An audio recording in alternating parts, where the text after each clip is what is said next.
السلام علیکم ورحمۃ اللہ وبرکاتہ۔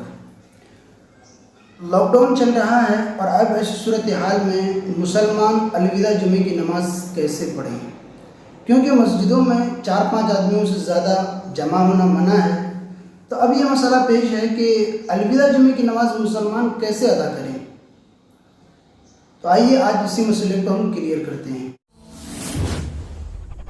قرآن وہ کتاب ہے جو در سے انقلاب ہے۔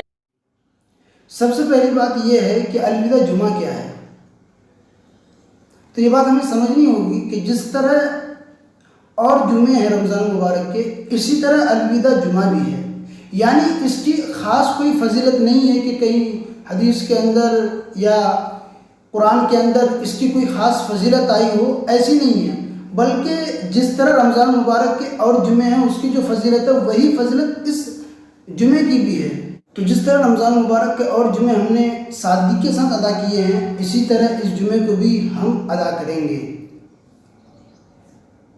شریعت میں، قرآن و حدیث میں اس جمعے کی کوئی خاص فضیلت نہیں ہے جیسے کہ ہم لوگوں نے سمجھ رکھا ہے۔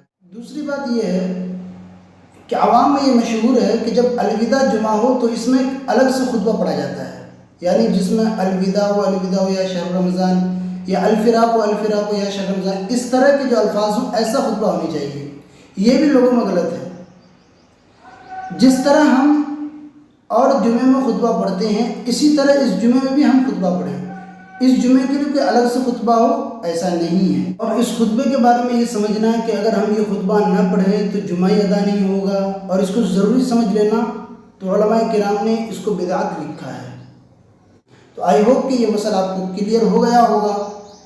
اسی طرح کی مزید دینی، اسلامی، فقہی معلومات اور جانکاری کے لیے ہمارے چینل کو ضرور سبسکرائب کریں۔ تعالیٰ سے دعا ہے کہ اللہ تبارک و تعالیٰ ہمیں دین کی سمجھنے اور دوسروں تک پہنچانے کا ذریعہ بنائے۔